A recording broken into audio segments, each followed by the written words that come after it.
हिमाचल में तबाही के निशान।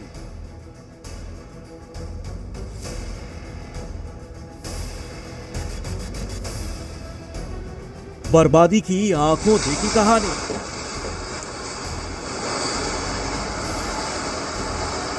डरावना बहुत था। तबाही का वो मंजर।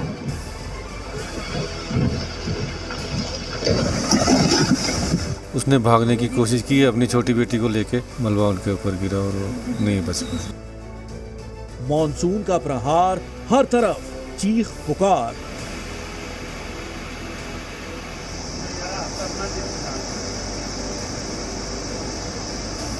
बारिश, बाढ़, लैंडस्लाइड, ट्रिपल अटैक।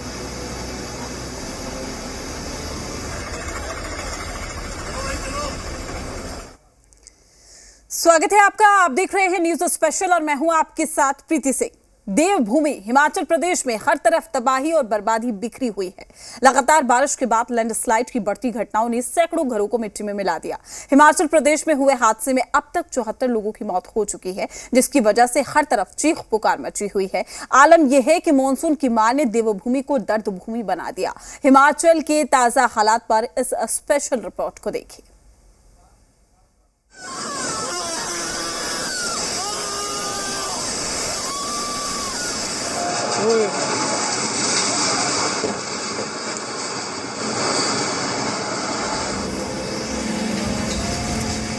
तमाम उम्र बीत गई जिस आशियां को बनाने में, कुदरत को एक पल भी न लगा उसको मिटाने में।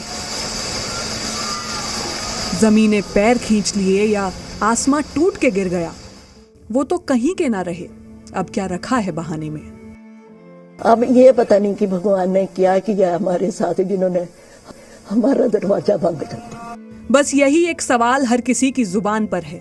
जो हुआ वो क्यों हुआ, कैसे हुआ, किसकी गलती है, कौन जिम्मेदार है? इंसानी भूल है या फिर प्रकृति का प्रहार है?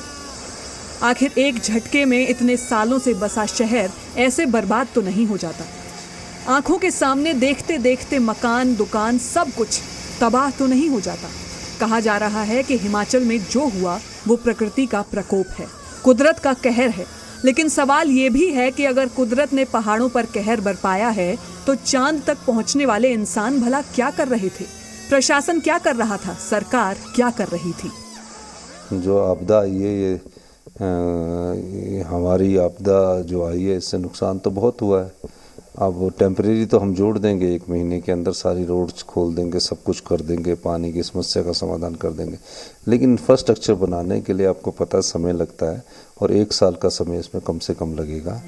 सरकारों के लिए ये गिरते मकान, ये दुकानें, ये बहती गाड़ियां सब आंकड़े भर हो सकते हैं। इनके लिए मुआवजे तय किए जा सकते हैं, मगर जिनकी रिहाइशें, जिनके घर, सामान, सब कुछ मलबे में तब्दील हो गए, उनको क्या समझाया जा सकता है? सोमवार को शिमला के शिव बावड़ी मंदिर में जो हादसा हुआ, उसमें एक परिवार के 7 सदस्यों में से कोई भी नहीं बचा। पूरा परिवार मिलकर भगवान शंकर का जलाभिषेक करने गया था, मगर बादल फटने से ऐसी तबाही मची कि तमाम श्रद्धालु मलबे में समा गए। रिश्तेदार बता रहे हैं कि घर के एक शख्स ने 1.5 साल की बच्ची को बचाने की तमाम कोशिशें की, मगर वो भी कामयाब नहीं हो सके। इस त्रासदी के बाद परिवार में बस एक बेटी बच गई। आज तक हमारे को उम्मीद नहीं हुई, फिर आज हमारे को ये लग रहा है कि हमारे को मरे हुए भी मिल जाएं तो हम मुक्ति तो कर सकें। शिव मंदिर में हुए हादसे के 4 दिन बाद भी आपदा प्रबंधन टीम और सेना का रेस्क्यू ऑपरेशन जारी है। साथ ही मलबे से शवों के निकलने का सिलसिला भी जारी है, जिन्हें देखकर घर वालों के आंसू थमने का नाम नहीं ले रहे हैं। अब भाई की अभी डेड बॉडी मिली नहीं, एक बेटी पोतरी है उसकी नहीं मिली। जब सर आप इस घर को देख रहे हैं, खाली घर इंसान से बनता है, लेकिन एक इमारत जो है ईंट पत्थर की दीवार अब बनकर कहीं ना कहीं नजर आ रही है। ये ऐसे आप जीरो लगता है।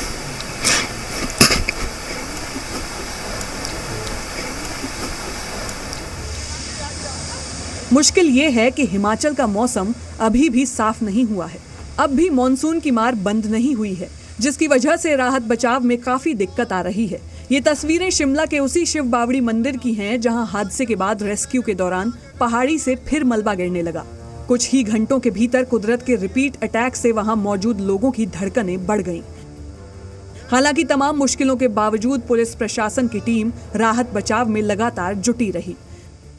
फर्दर इसकी जो लाइन ऑफ एक्शन क्या होगा उस दिशा में हम अभी फर्दर प्लान कर रहे हैं, क्योंकि जो यहाँ पर जिस तरह का डेविस्टेटिंग इम्पैक्ट आया है वो इतना मैसिव है कि हमारा जो रेस्क्यू ऑपरेशन है उसमें और रिट्रीवल ऑपरेशन है उसमें हम लोगों को जो है वो काफ़ी डीप एफर्ट्स करने पड़ रहे हैं।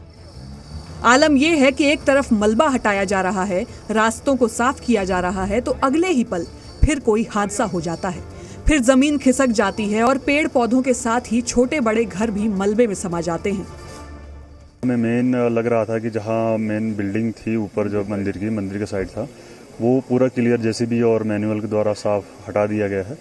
और अभी फिर वहाँ तो कोई एक ही बॉडी मिली थी जो पुजारी जी की बॉडी थी और दूसरी कोई बॉडी मिली नहीं है। तब नीचे आज हमारा नीचे कंटिन्यू करीब 500 फीट से नीचे और काम हमारा चला हुआ है और उसमें आर्मी एनडीआरएफ के हैं और हमारे साथ आर्मी वाले भी हैं और एसडीआरएफ के भी हैं, तीनों पुलिस के जवान भी हैं, सभी एक साथ लगे हुए हैं। जो भी इक्विपमेंट की ज़रूरत है और चीज़ें हैं जो स्पेशलाइज इक्विपमेंट है वो लगे हुए हैं, वो काम हो रहा है। तस्वीरें आपको दिखा रहे हैं शिमला के शिव बावड़ी मंदिर से, जहां 4 दिन पहले यहां पर क्लाउड बर्स्ट हुआ था, जिसके बाद से यहां पर तस्वीरों में आप देख सकते हैं कि लगातार रेस्क्यू चल रहा था।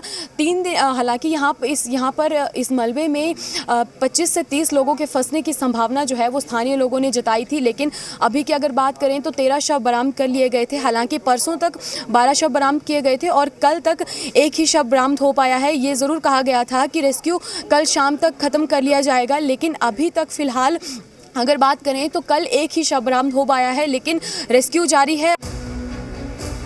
मौसम विभाग की माने तो देवभूमि के लोगों को इस दर्द से अगले कुछ दिनों तक निजात नहीं मिलने वाली है, क्योंकि 4 से 5 दिनों तक हल्की बारिश होती रहेगी, जिससे लैंडस्लाइड या जमीन खिसकने का खतरा भी बना रहेगा।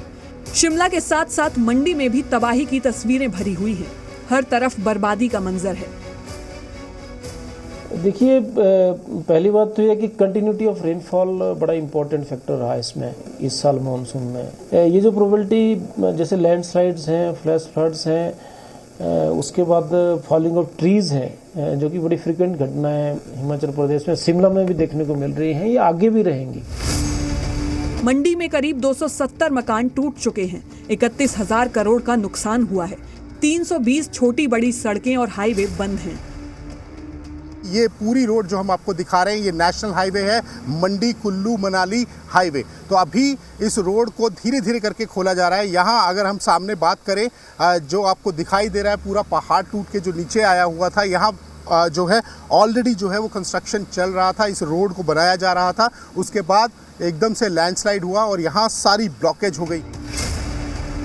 भारी बारिश का असर ये हुआ है कि मंडी शहर की सबसे मशहूर टारना पहाड़ी अब धंसने की कगार पर पहुंच गई है।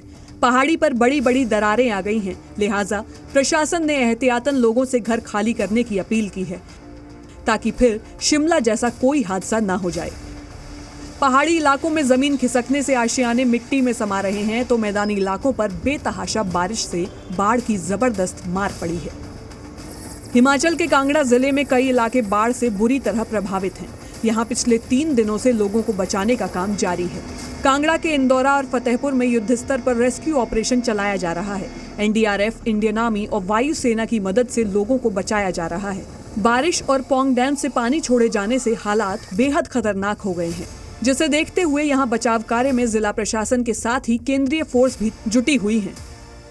रेस्क्यू के लिए एयरफोर्स के 2 MI-17 हेलीकॉप्टर तैनात किए गए हैं। इसके अलावा एनडीआरएफ, एसडीआरएफ, भारतीय सेना और पुलिस के जवान भी लगे हुए हैं।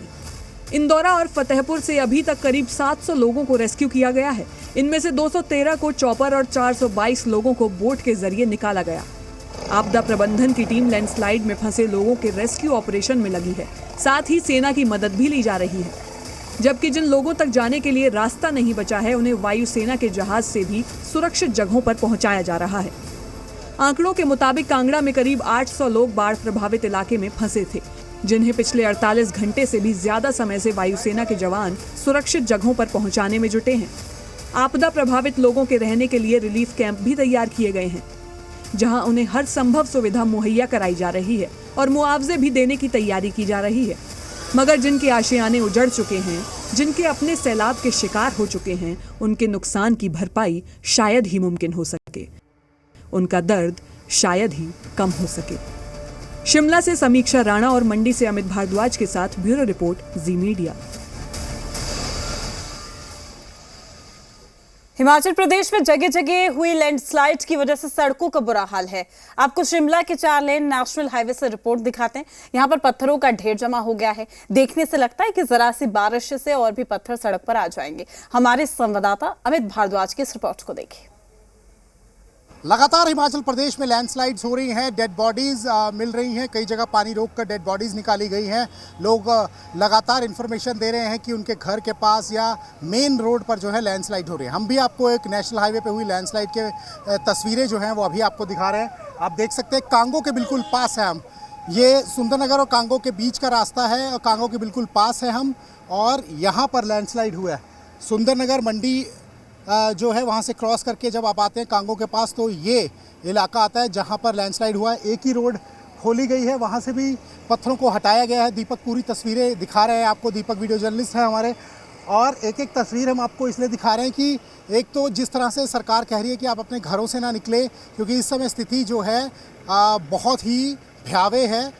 हालांकि अभी मौसम खुला है, 3 दिन से लगातार जो है मौसम खुल रहा है, धीमी कहीं कहीं बारिश हो रही है, लेकिन इस समय जो है स्थिति ठीक नहीं है। 18 अगस्त को मंडी जिला के जो संस्थान है, शिक्षा संस्थान, वो भी बंद रखे गए हैं। कहीं ना कहीं जो है कोई ऐसी अप्रिय घटना ना हो, इसकी पूरी जानकारी भी ली जा रही है और इसका ध्यान भी रखा जा रहा है। लोगों की जान की वैल्यू समझी जा रही है, इसीलिए इस समय जो है बहुत एहतियात बरतने की जो है हिदायतें दी जा रही हैं। आप देखें ये पूरी तस्वीर, ये पहाड़, दीपक इनको तस्वीरें दिखाएं, क्योंकि हम एक ऐसी जगह पे खड़े हैं जहाँ हिलना थोड़ा सा मुश्किल है। बिल्कुल लैंडस्लाइड यहाँ पर हुआ है। शिमला के शिव बावड़ी मंदिर में जब लैंडस्लाइड हुआ तब वहां श्रद्धालु जलाभिषेक कर रहे थे। मंदिर में उस वक्त एक ऐसा परिवार भी था जिसका एक भी सदस्य जिंदा नहीं लौट पाया। इसी परिवार के एक सदस्य ने भागकर बच्ची को बचाने की कोशिश तो की, लेकिन मलबे की चपेट में आ गए। सुनिए उस परिवार की दर्द भरी दास्तां।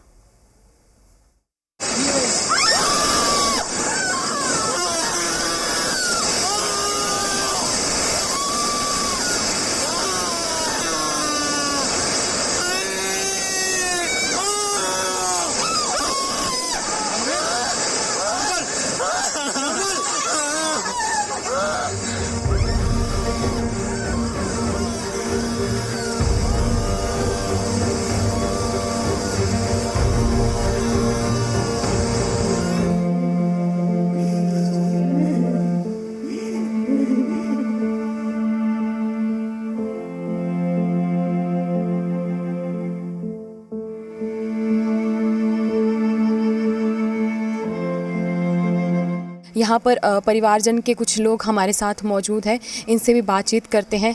मैम, कितना डरावना ये दिन था आपके लिए? बहुत डरावना दिन था जी। हम यहाँ पर तो नहीं थे, हम गांव में थे। हमारे को फ़ोन आया, वहाँ से हमारे दिल टूट गए। कि आपकी क्या रिश्तेदारी? मैं उनकी बड़ी बहन सुदेश शर्मा। ऐसे आप जीरो लगता है।